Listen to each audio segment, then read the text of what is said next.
Wait for the rooster. Oh, shut up, mate. Okay, g'day viewers.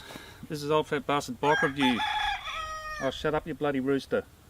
Yeah, this is Old Fat Bastard here. Bike review, first one. This is my Canyon Enduro CF9.0 Di2. Bit of a mouthful. Anyway, I've done about 4,100 kilometres on this bike so far since I purchased it. It's been really good. The level of finish is second to none. It's just fantastic. I like most things about it. A couple of little adjustments when I first got it, seat height, setback, that sort of thing. Bloody rooster, I'll tell you what, he drives me mad. But I like the geometry. It's better than my old giant Di2. Slightly smaller head tube and wheelbase is in a little bit.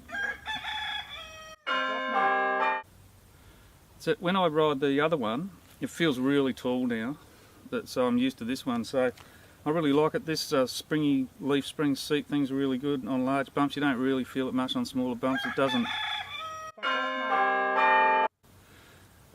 really affect the ride that much. It's really, quite stiff, but you're not meant to clamp it by here. But if you do it softly, you can get away with it. I put a aluminium one in when I'm washing it normally, and just clamp it on there so I don't have to worry about it. And then you can re-lube that with a bit of paste or whatever. The gearing's pretty good, as I mentioned before. It's got the 11 to 32 on the back. It's okay for most hills, but as we get older, that's not enough. In a week or so, piss off, mate. In a couple of weeks' time, or even this weekend, we're going to do Mount Wellington, which is a large mountain here in Tassie. So I might change the gearing for that, so make it a bit easier, because it's a long climb. It's a bit like 12 k's at 10% or something. It's like pretty tough. I haven't done. Piss off, mate. Bloody roosters, I tell you. But anyway, it's been a really good bike. The only things I would say is that the wheels, they're DT Swiss R22, I think.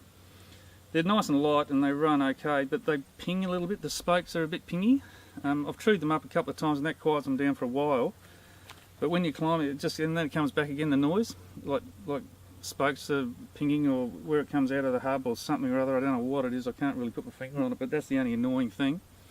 The rest of the bike's been put together beautifully. The Di2 is faultless. It's just the most incredible thing, Di2. I've never had it before, but I certainly won't be going back to cables in a hurry. So that's really good. It works really well. I get about 1,500 k's between charges to about, when it shows 50%, I'll just whack it on a charge of half an hour. It's no big deal. But everything about it's really nice. Handlebars feel great. The position's really good. And it's a cracking bike. It's really nice. The one thing I would say, these hubs, these DT Swiss hubs, got quite noisy after about 1,000 k's, and then I took them apart and there was hardly any grease in there. So I put a bit more grease in there and that quieted them down. Starting to get noisy again now, but that's about the only thing, and that's just wear and tear, I suppose. But it is a really beautiful bike. It handles well, goes downhill like a dream. It's not particularly aero, compared to what they are, but it's more aero than my last bike. You can sort of feel it. It really slips through the air well, and I like the geometry. It's a beautiful machine. $4 grand, it's not bad. Piss off, mate. Drives me mad, that rooster. Anyway, there's the Canyon bike review. There you go.